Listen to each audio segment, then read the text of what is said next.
Welcome to the MIT IT Innovation Program podcast. This is a repository of insights by thought leaders and practitioners of innovation where they speak about their views, insights, and experiences. Come join us. Hello, everyone, and welcome to yet another exciting initiative by MIT ID Innovation Program. Welcome to Bookmarked, an intellectually stimulating series of book reading sessions of innovation bestsellers. The virtual book reading sessions will take place every Friday, 4 p.m. to 5 p.m.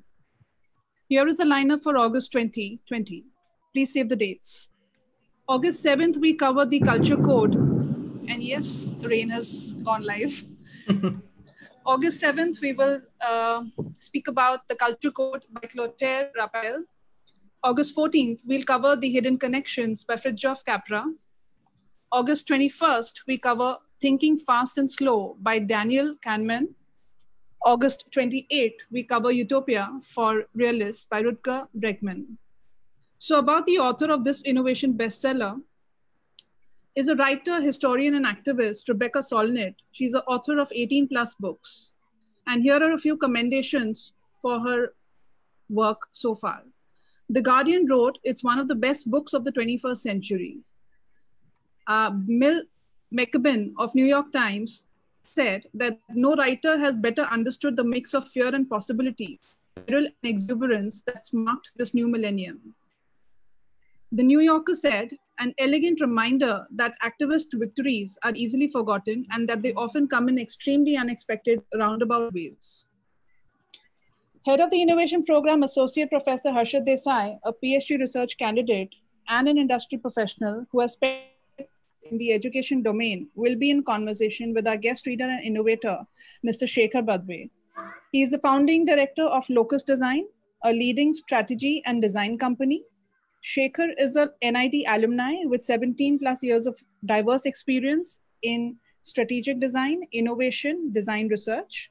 He is also a jury at India Design Mark by Government of India, a member of CII's National Committee on Design Interventions in Smart City. So for those who are joining us for the first time today, I'd like to inform you that MIT stands for the 4-decade-old Maharashtra Institute of Technology. ID stands for MIT's 15-year-old Pioneering Institute of Design. MIT ID's one-year innovation program focuses on the 4 pillars of design, business, technology, and humanities. The key features and differentiators of this one-year course are immersions, project-based learning, and humanities. So on behalf of the head of the innovation program and the core team, we are grateful to be amongst you all hosting the session today. Bookmarked will have our guest reader share his insights for the first half hour, followed by questions in the latter half hour. Please do read the chat for other important pointers that have been shared. This is our 29th industry interaction this season, and I, Priya Dhawan, Head of Collaborations, Branding and Outreach for the MIT ID Innovation Program, welcome you all once again to this thoughtfully curated innovation journey. Warm welcome once again, Shekhar. Over to you. Thanks, Priya. Thanks, Arshit. Yes, sir. Thank you. Thank you, sir. Good to have you once again. And I think in continuation basis, the feedback and the inputs that we got for the first session, I think we are all prepared for the next step in this very, very interesting format of, although it's a discussion, but it has something to anchor on. And what better than hope in today's time, right, sir? Absolutely. Absolutely, yes.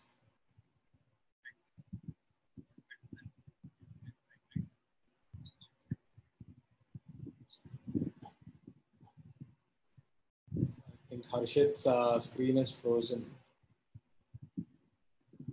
Sure, he'll be back. I guess we can start. So, do you wish to begin? Yes, please carry on. All right. So, this is one of my favorite books, and this was recommended to me by one of my very good friends and an ID batchmate.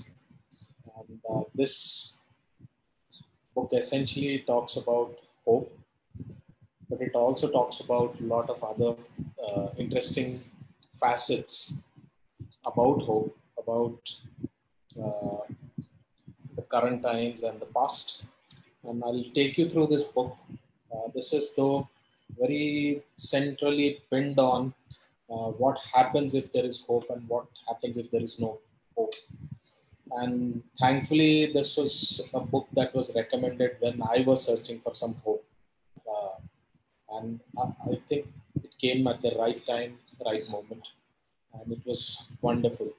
So, to tell you very interestingly, the story behind what happened when I first read this book, I could not proceed. I could not go beyond 30 pages, and I kept reading 30 pages. And what I'm presenting to you today, reading out, is essentially the 30 pages. Those first 30 pages are superb. They're amazing in terms of making you think. Now, this is not a very straightforward book. If you read it, it is very simple, but there is a lot of deep meaning to it. So the more you read, the more you understand every single time. So I must have read these 30 pages at least a couple of times. And each time one understands a different facet, different meaning, and a whole new depth. Rebecca Solnit is an amazing writer, activist, but I would say an amazing writer, an author. She has many books, and all her books are equally beautiful. So there are several that I can tell you. Of course, you could go online and check her out. So now this book on the field guide to getting lost, or the history of walking. Now, such are the topics which one would never imagine to write about. What is there to write about, let's say, the history of walking? And the book is called Wanderlust. And what happens if you walk? So she goes into not only in terms of understanding human psyche, but also try and see what are the effects that happen because of walking, not only onto you, but other people, etc. So that's that. And Field Guide to Getting Lost is also, again, a powerful book. Very simple, yet very powerful. I had never imagined that blue is the color for longing, depth. So all the paintings that you see would have blue for depth, blue to show distance. And there are a lot of other interesting things. So if you want to read her books, you might find them philosophical. If you read her books, if somebody else might find it very entertaining or thought provoking. So Rebecca Solnit is an author for everybody. Everybody can take something away from her writings, her books, her thoughts, and the simplicity of understanding the subject. So never ever I had imagined that hope could be such a big central focus to any book. And she then, of course, narrates beautiful examples, which I'm not going to go into too much because I want to make it contemporary, relevant to most of us, you guys being from design backgrounds. I will try and stick to and try and polarize it toward design or innovation for that matter. So let's try that. All right, I wish you guys have, and I hope there are questions that we could discuss over, because otherwise this book might just get over in 10-15 minutes. All right. So 30 pages, extremely powerful, extremely thought-provoking, and we need to be going into the simplicity of understanding. And that's my urge to you guys. I will do justice to her writing. Let's hope all of us enjoy this. So I'll share the small little presentation I've made, and also a backstory on the presentation itself. I made this presentation 3 times, and the final edit is what you're going to see.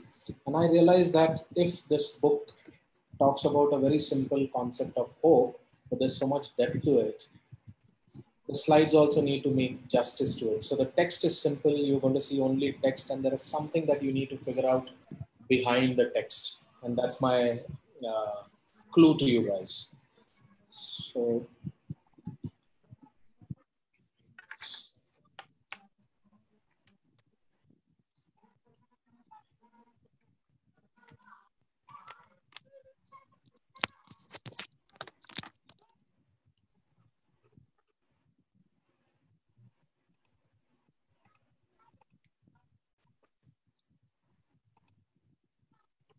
Is it visible?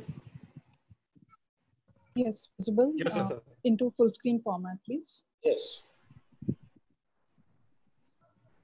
All right. beautiful. Okay.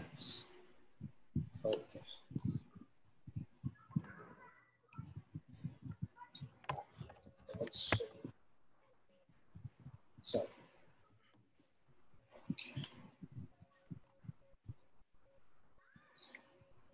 here we go. All right. So, Hope in the Dark. And this is the book. But what is exciting for me is Untold Histories, Wild Possibilities. And I kept looking at her cover page for like minutes and hours. And I'm still looking at the cover page and thinking about one, Hope in the Dark. Okay, understood. But what is Untold Histories to do with wild possibilities? And this is an intriguing first question to you guys. Think about how histories could generate wild possibilities. And we'll see how and what she suggests. All right. So as Harshit mentioned, what better a book, what better a topic? We are probably in the most remarkable year, remarkable decade. We get to see so many things happening, so many things have happened in the decade that we are currently. And it is absolutely stunning on one side and absolutely devastating on the other side. So it is like a balance. It is like a yin and yang that is happening. But it is also a remarkable decade in terms of movement building, social change. We get to see so many things happening. Black Lives Matter or LGBT, or there are so many other things that are happening. There are profound shifts in ideas, in perspectives, or for that matter, frameworks. And the population itself, the society itself is undergoing a big change. Now, this big change is also hooked onto something which is, let's say, the untold histories or the histories for that matter. And of course, we've seen a lot of backlashes. But this is the uncertainty that is going to remain. And this uncertainty is something that one has to be very critically understanding if you have to really create any sort of hope, any sort of future that we look forward to. I would also urge design students or designers in this book reading session that correlate these slides to design and the uncertainties in the society, uncertainties in the world, and how do you look at design being a contributor. So there's a poll being run for the audience. We're asking, do you refer back to memories to seek inspiration? And the audience has to choose between yes and it helps, no, or yes occasionally.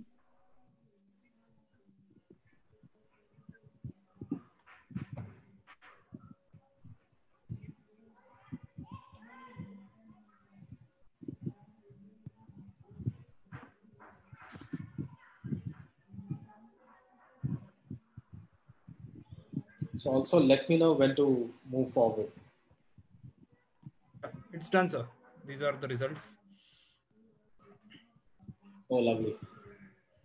So what is the red percentage? I can't see. 67%.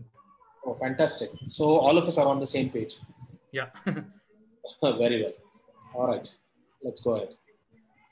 So for the benefit of those who listen live to us, the poll results basically mentioned that, Professor Desai, if you could just share the results once again. Yeah.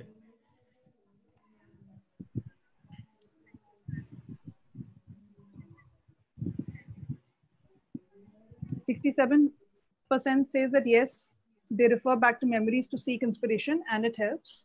We had 1% of the audience saying no, and we had 4% of the audience saying yes occasionally. Yes, over to you, Shekhar, please. All right. So this book talks about, it tells stories of victories. It talks about possibilities. Because what has been documented, unfortunately, is only defeats and disasters and all sorts of negative emotions. You get to see newspapers. It is full of disasters. It is full of defeats, and defeats at individual level, defeats at societal level, defeat at world level or a national level, or probably a city level. So this book is about victories, and what better a topic than victory or possibilities in terms of what victories could mean to us. Now, it is also it's important to emphasize that hope is only the beginning, and it is not substitute for an action, only a basis for it. And I would like you guys to look at this sentence very closely with a lot of focus and understanding. So it is not a substitute for action, but action is based on hope. If you do not have hope, there will not be any action, because you will be in despair, or what we call hopeless situation. That I don't want to move because even if I do anything, nothing will happen.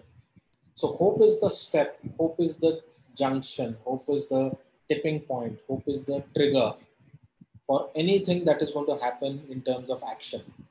So if you try and understand that such a small little fragment of a step, which is a thought that comes to you while you are in crisis, while you are in disaster, saying that, yes, I can do it. That itself is hope. And if you have that much, a positive action triggers or an action triggers. So this is the basis of this entire book. What are the uses of uncertainty? What hope is not the belief that everything was and will be fine. Hope does not say that everything is going to be happy-go-lucky, sunny, everything is getting better narrative. Hope does not say that everything is going to be good. It's going to be all rainbows and beautiful butterflies. It is not saying that it is a sunny day. All right. Hope that Rebecca Solnit, or for that matter, I'm interested in, is about broad perspectives with specific possibilities. One that invite or demand that we act. Now, this is again a very powerful sentence. What hope is demanding or inviting all of us is to act. This is again a step just before action, just before any positive movement. So hope is that small little point on a very long line. And that point is extremely critical. If that point is not there, if hope is not there, there would not be any action that will happen. All right. This is another beautiful quote. Critical thinking without hope is cynicism, but hope without critical thinking is naivety. Such a powerful statement. If you get to see today's social media, or for that matter, WhatsApp University, as people love to call it, people have tremendous critical thinking. Tremendous. Everybody is thinking aloud without any sort of positive direction to the thinking. Everybody is cribbing, everybody is being cynical. And that is where hope comes in. If somebody says that, okay, I can change this like this, or at least there could be a way out, or at least let me try. That is what this critical point is, the junction is. All right. So hope locates itself in the premises that in the spaciousness of uncertainty, there is a room to act. So hope gives you this feeling that there is a possibility. There is some room, there is some leverage, there is some leeway, there is some elbow room available to act. When we recognize uncertainty, we recognize that we may be able to influence the outcome. What an amazing thing. All designers should think like this. All designers, especially whoever are part of this reading session, of course, everybody can do this, is that the ability to influence the outcome. And this could happen only if you believe that something can be done. Our Hope and Our Power is another beautiful subchapter, which talks about that suddenly something doesn't happen. Suddenly the Black Lives Matter did not erupt. It has been going on for more than 30, 40 years or more for that matter. It is like the rhizomes. It is like the mushrooms. Suddenly after one rain, you get to see hajaro mushrooms appearing on the surface. But what is important to understand is there has been tremendous undergrowth, which remains invisible for a number of months, years, or weeks. And change in ideas and values also occur the same way. So again, this is a point that don't be cynical, don't be critical, don't be hopeless, don't be in despair. Change will happen provided you start building it up, and it will take time. All right. We've also seen in the previous book reading session in Stephen Johnson's book, there's a phenomena called 10 by 10. So it takes 10 years to germinate a beautiful idea, and it takes around 10 years for it to realize in the world with its full potential. What Rebecca is also trying to say here is that ideas at any point in time might seem outrageous, ridiculous, outlandish, or extreme for that matter.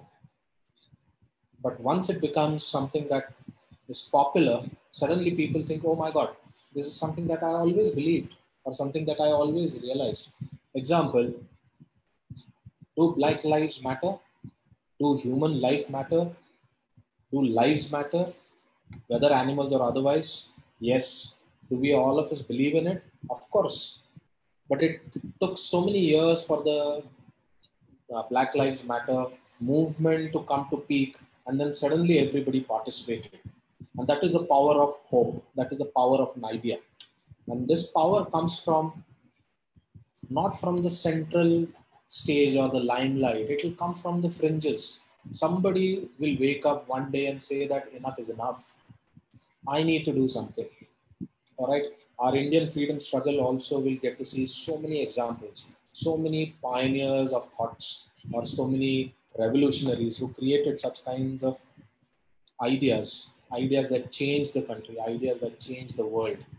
Let's say Gandhi is one example, or Lokmanya Tilak, or Netaji Subhash Chandra Bose. And there's so many of them that we get to see in this country. But they were not mainstream people. They got into mainstream eventually.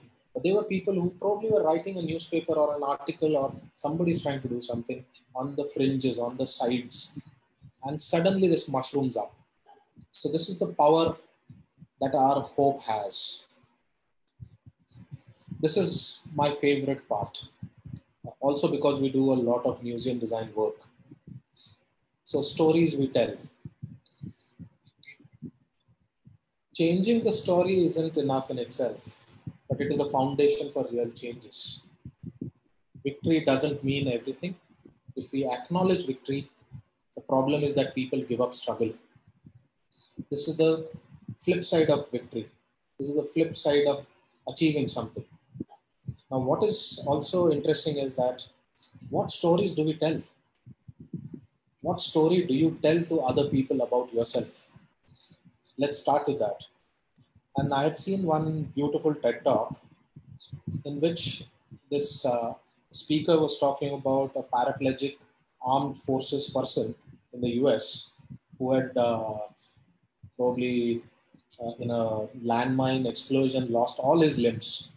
And that fellow was devastated for years, or probably a decade.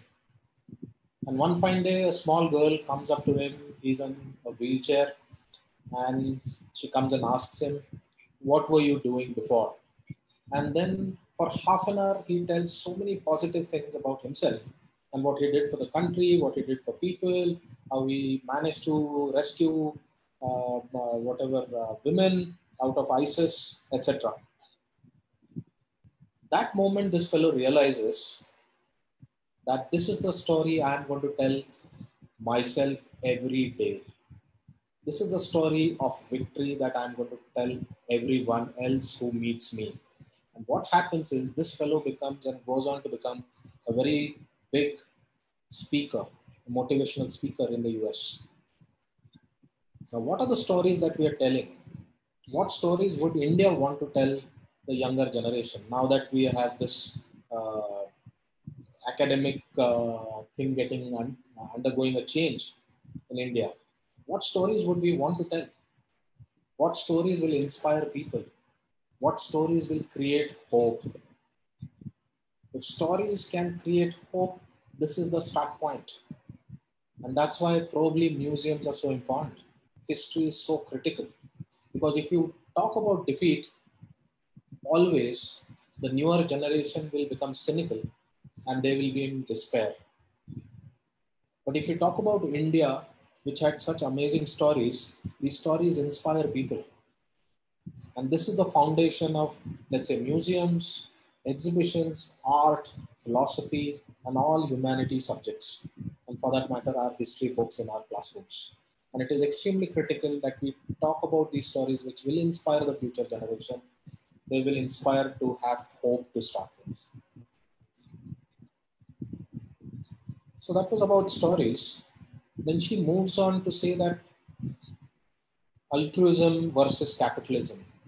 Otherwise, in the world, everybody is capitalist. Everybody, मैं अपना अपना देखता हूँ वाला attitude. People are selfish, jealous, greedy. They don't want to help. They don't want to support. This is what you get to see in all modern cities. Now it is percolating down to all our villages also.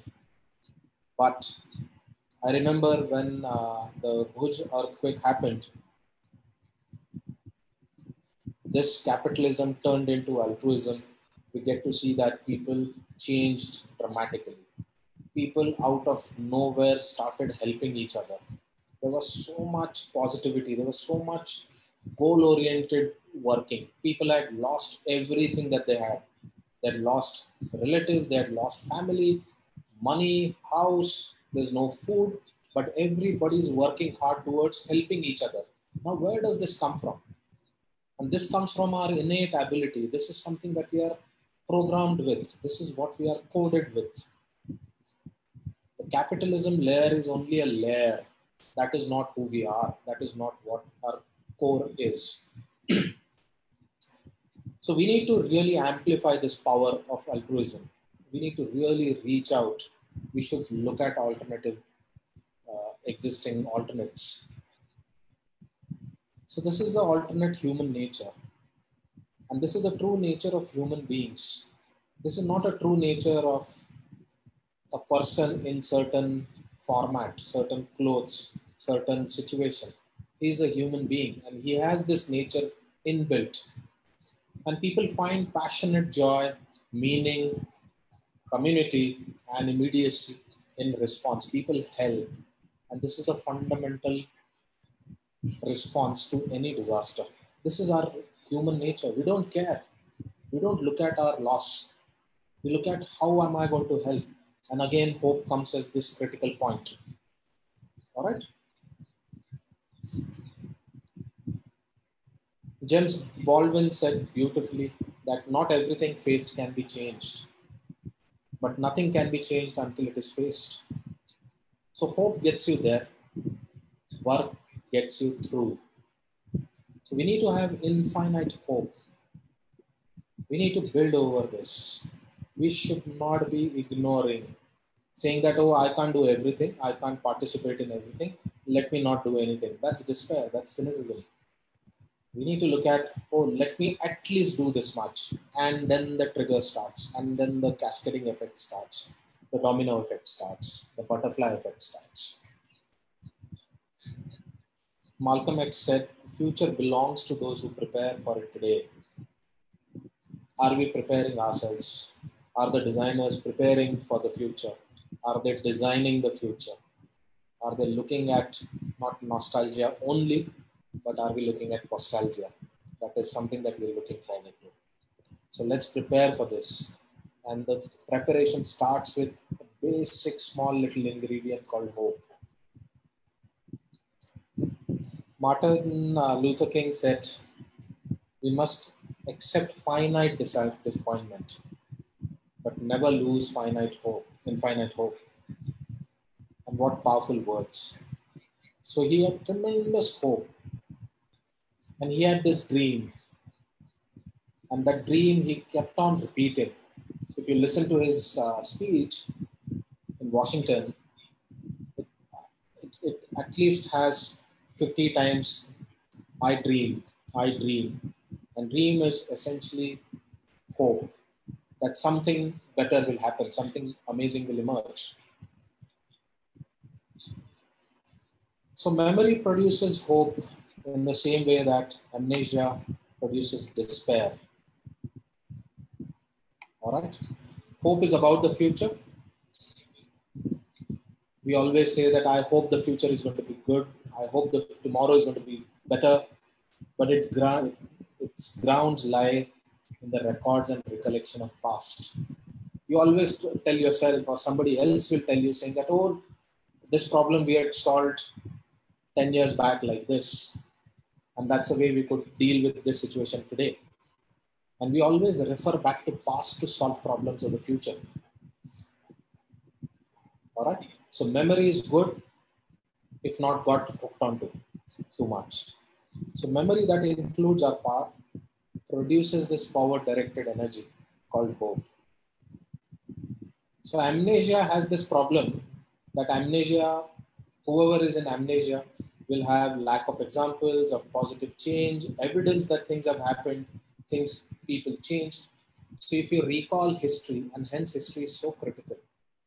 So if you recall history, people have come out of World War I, World War II, and to tell you the Great Depression in the 1920s, in the US alone, there were 5,000 to 6,000 suicides every day. And this is a massive, alarming number. We've never seen such kind of thing. This is the history that we've come out of. And the 2008 worldwide crash, 5,000 suicides did not happen. Because we could refer back saying that, oh, I could change it like this. I could do it like this. I could refer to something which is positive. George Orwell said, who controls the past controls the future. Who controls the present controls the past. Now this is again very powerful. I'm going to not explain this and leave this to you guys to understand for yourself. So controlling the past begins by knowing it in the first place. The stories we tell about who we were and what we did shape what we can and will do in the future. Such an amazing thought, such an amazing thing. And this also gives me hope that we are in the right discipline of creating museums across the country. So hope calls for action, and action is impossible without hope. So it's our bet on the future, our desires, and the possibility that an open heart and uncertainty is better than gloom and safety.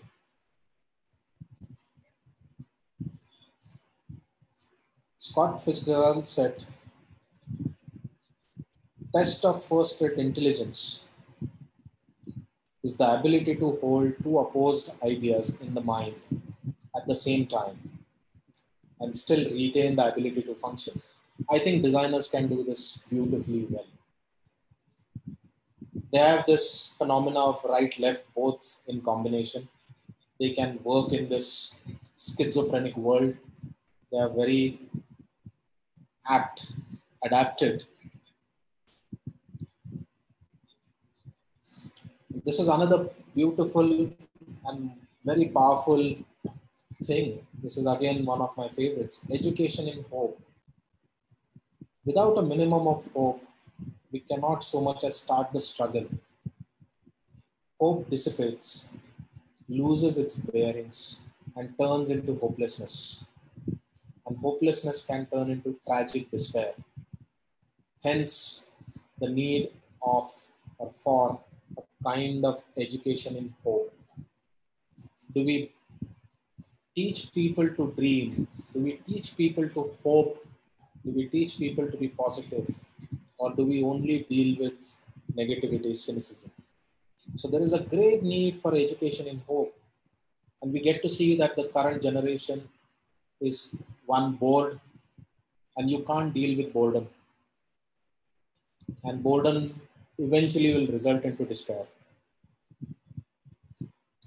Together, we are very powerful, and we have a seldom told seldom remembered history of victories and transformations that can give us confidence that, yes, we can change the world because we have many times before. I want to rewrite history books. And our motto at Locus Design and otherwise as an individual, this is my motto, that we will talk about stories. We will make people remember history through powerful victories or transformations that have happened. And this will bring confidence and new imagination. It will bring hope to people. Hope in the dark, untold histories, wild possibilities. So what histories do we want to tell the world so that there will be many, many wild possibilities for all of us to imagine and to look forward to? Thank you so much.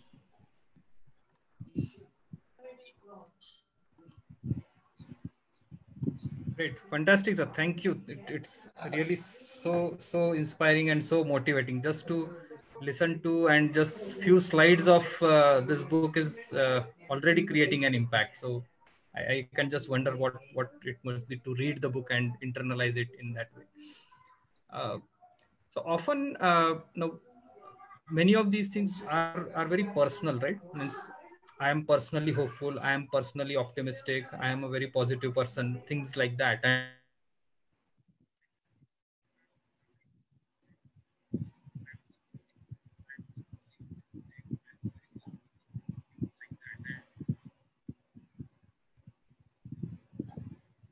So I know where the question is leading to. Let me fill in for Harshit. Thank you. yeah. All right, sorry. Yeah. So how does hope as a phenomena work? Means is it inside out, or do we seek it from outside and then we become hopeful? What's the mechanism of hope, if I may just put it in the right words? So there are several mechanisms for hope. One, of course, at a personal level, whether you're an optimist or you are a pessimist. All right. Even if you are a pessimist, you always are hopeful. All right. So it is innate to human beings to be hopeful. This mechanism is pre-coded for billions of years. Mm-hmm. All right. I wish I had that diagram here, but your genetics plays 40%. All right, in your actions. Okay. 10% is circumstantial. What is happening outside. Okay. And the rest of the 50 is your own thinking, your own abilities, your own questioning, your own actions. 50%. That's huge. Another mechanism is that you need one person to trigger. Okay. And things come together. So even if in your batch, in your class, in your home, in your office, if there is only one person, when crisis stands up and says that, let's do this, then everybody aligns. Okay. The cynics also align eventually. But there is some trigger. There's a beautiful story about the Reliance plant in Jamnagar. It was scheduled to be opened, and petroleum cracking plant, which is the biggest in the world. Yeah, that's the biggest one. And it was slated to open, let's say, 6 months from today, and they've taken 6, 7 years or 8 years to build it. On fire today. 90 or 80% of the plant was burned down. Oh. So there was one person who went up to Mukesh Ambani, if this story is correctly narrated by me, but this is how it happened. This fellow says that this is what we can do. And give me these 6 months and I will make this plant work. Oh. What happened is that people love challenge. So around some 150 or 200 people got together. Okay. And these 150 or 200 people resurrected the entire plant in 6 months. Wow. It is incredible, unheard of. Yeah. You need one person, you need a couple of guys to believe, and they need to see that yes, this is what could be done. And Mm-hmm. you'll be surprised in disaster, most people are positive. Most. Okay. I will put my number to it. 99% people are positive. Okay. It is only a matter of trigger. A small point. If they get to see it, people start working towards it. We've seen it in India. We've seen it in various other countries and cultures for that matter. Yeah. I think on similar lines, Sachi Shetty has a very detailed question. So first of all, she has thanked, saying that I appreciate you identifying how the newer generation bases their existence of despair. She has felt that in several group and classroom dynamics, there have always been people who are very pessimistic, constantly crib and whine while they do their work. I understand success is arbitrary, but it is difficult to work in such a team. I think it's indicating at the same thing that the environment and the team or whatever you call in so whatever is outside of you, it tries to, if it tries to push you down, how does one react in such a situation and still be hopeful and make things happen? One fundamental question one needs to ask is that, what do you want? Do you want to fight the cynics? Or do you want to work towards the positive, the hope side? And if you believe in it very strongly, very powerfully, and you know that this will change, even if you fail, it's all right. So if you constantly remind oneself, then you would proceed further. It doesn't matter if your class is not with you. Okay. The world was not with Gandhi. The world was not with Martin Luther King. The world was not with Nelson Mandela. Nelson Mandela's wife divorced him. After 25 years of in being in the jail, there are so many examples like this. Or there was nobody with Savarkar for that matter, if somebody wants action. So that individual, what that person thinks, what that person believes, what that person value, सबसे नीचे, do you really hope that you want this change to happen? If you answer this question, yes, don't worry about the rest of the people. It doesn't matter. They will move. They are laggards. They will see, अरे हाँ, कुछ नहीं हुआ. जिस दिन होगा, they will say that, अरे हाँ, हमें भी यही लग रहा था. They'll join the party then. But absolutely, nobody wants to miss a free lunch.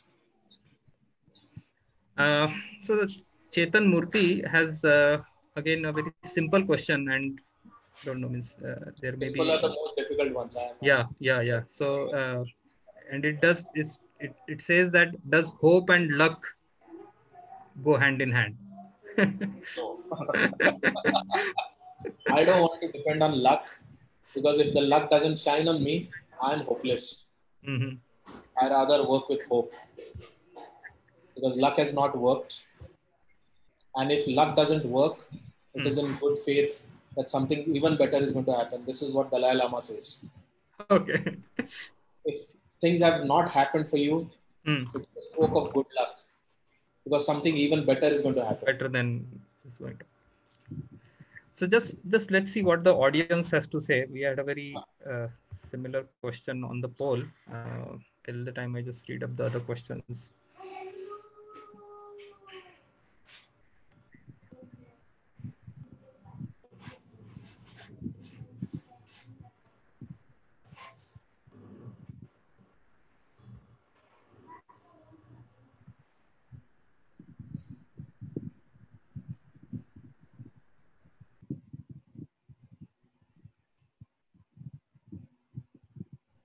The audience is requested to share their inputs on what is more important.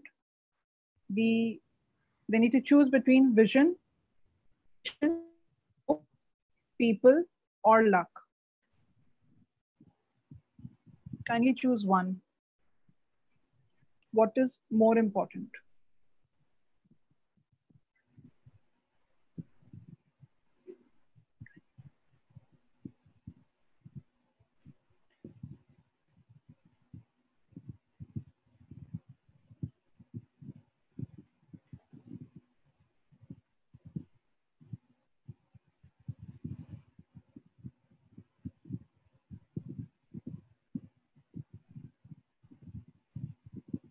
There we go.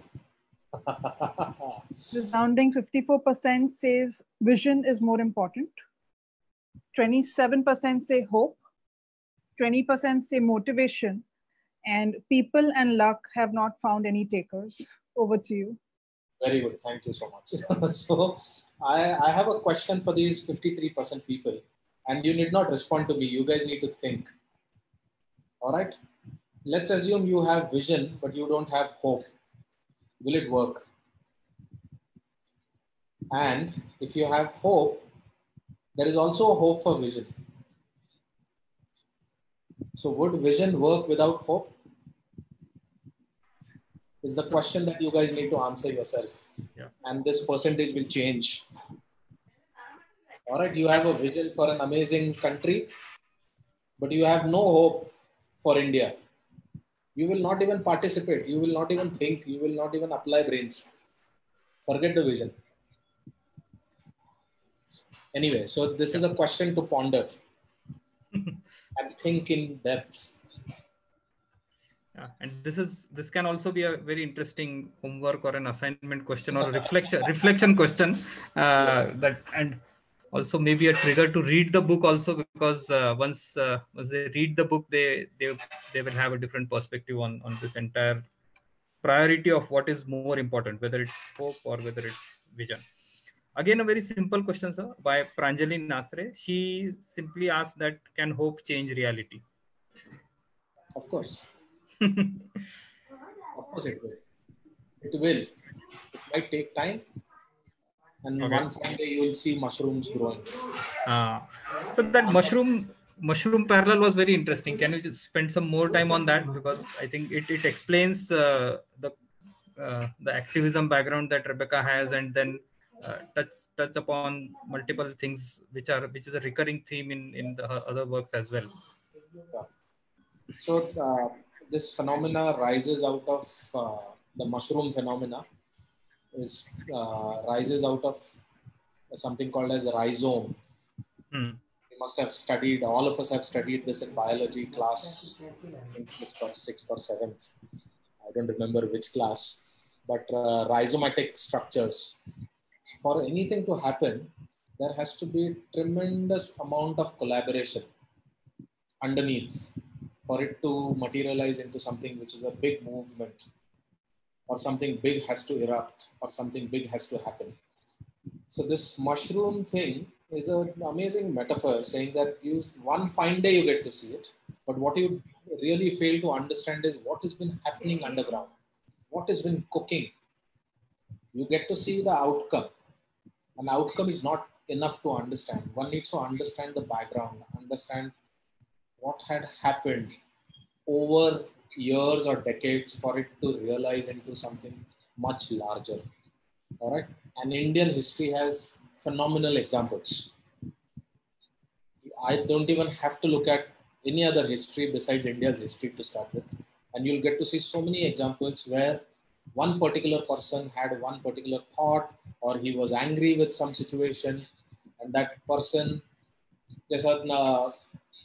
all the British controlled colonies, there was a permit that you have to, if you have to step out of your house, and if you're an Indian, you need a permit from a British person, or somebody with white skin has to be with you, or dogs and Indians are not allowed. All right.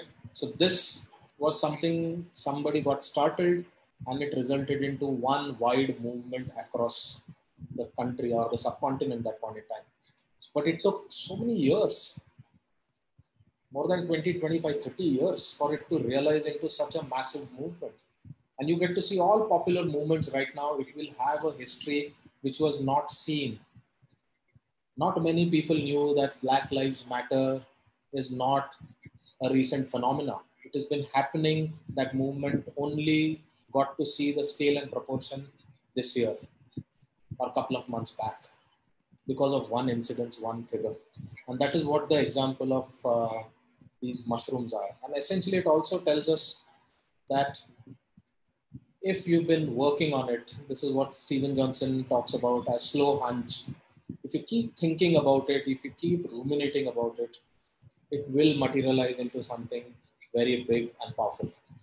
But you need to have that thought. You need to have that hope to start things.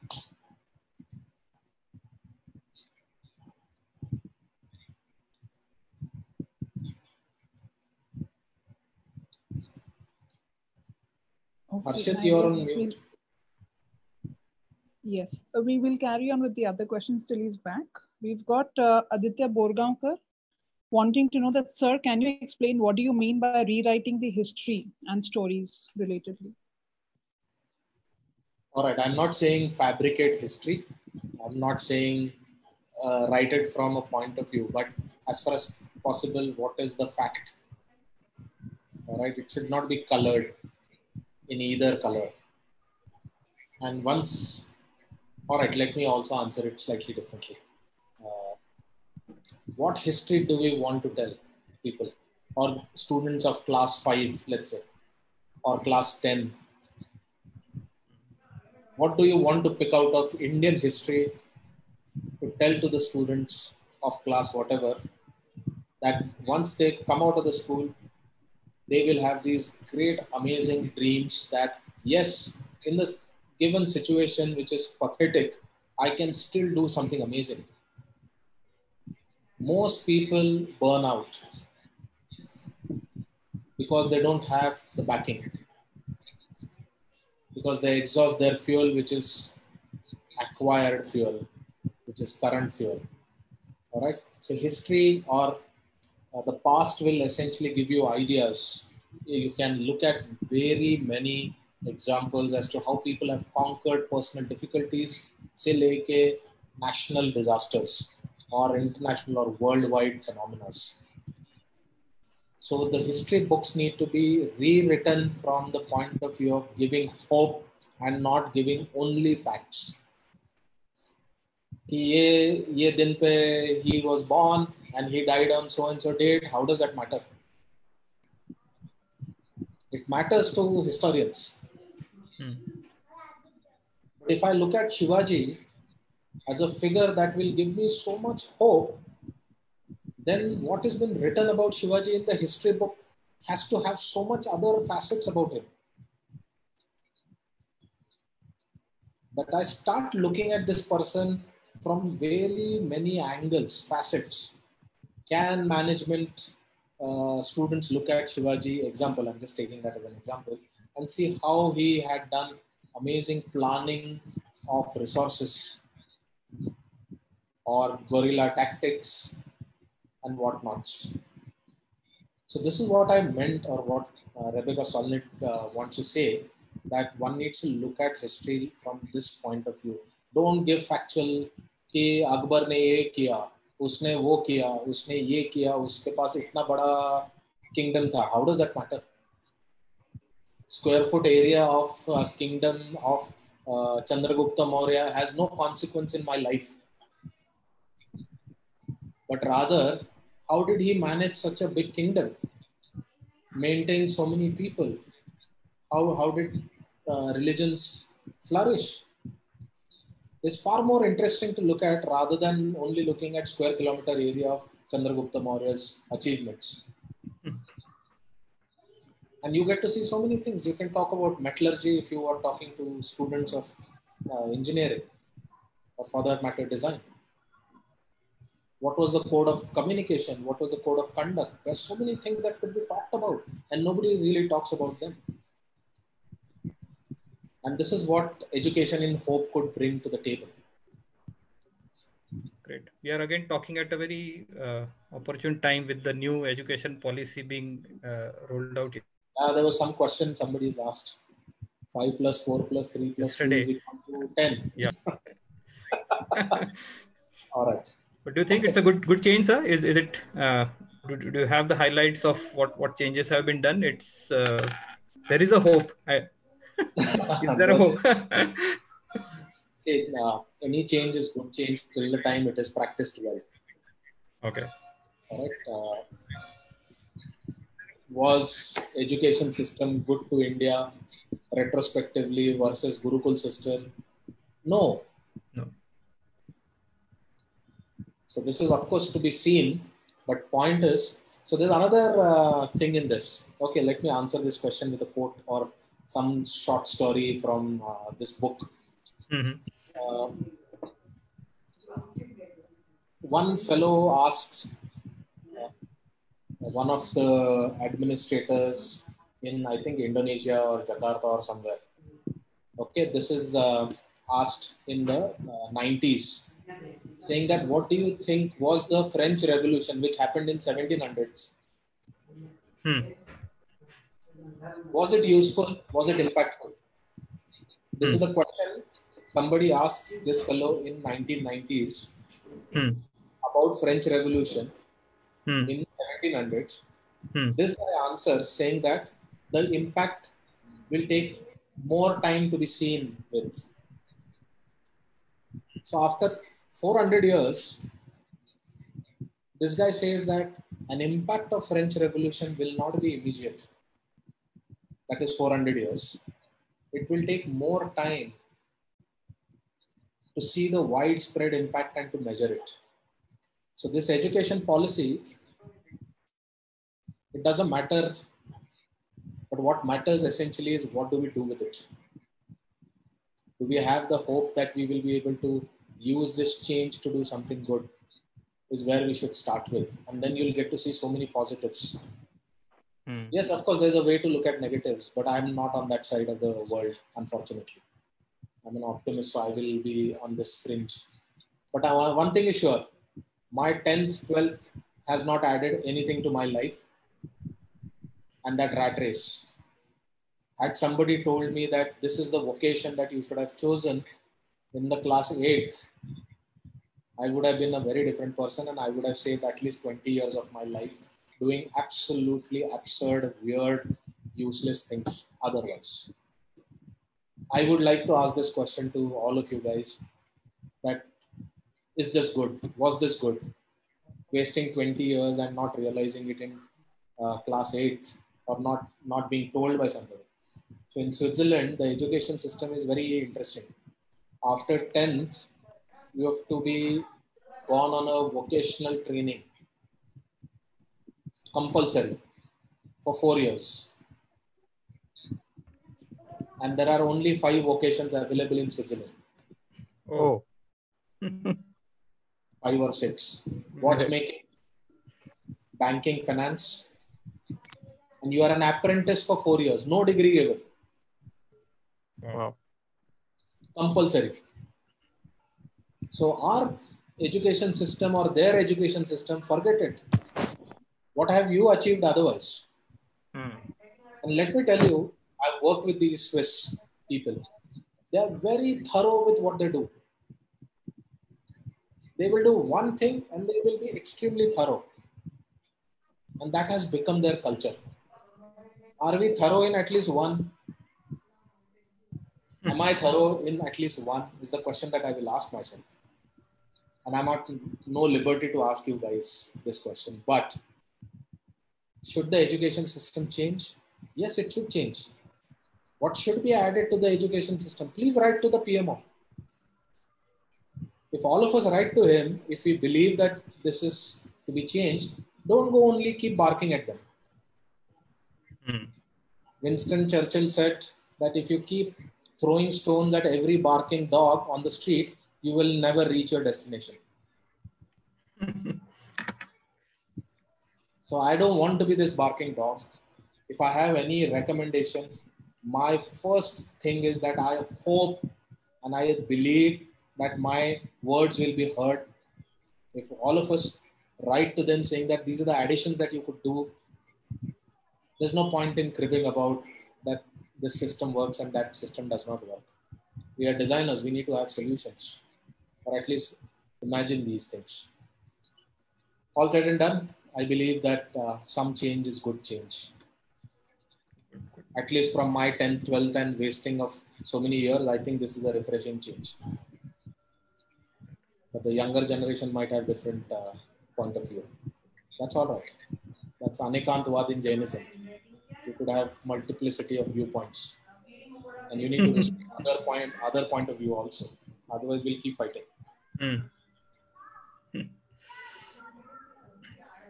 Great, sir. I think this is a wonderful note to end on. And as a designer or as an innovator, I think my clear takeaway from this is that this is one of the important capabilities that somebody needs to really develop, nurture. Apart from talking about education, I already see a lot of courses which are starting to teach critical thinking and this and that. But today it was a very interesting take that without hope, even all of that will eventually drive you towards negativity.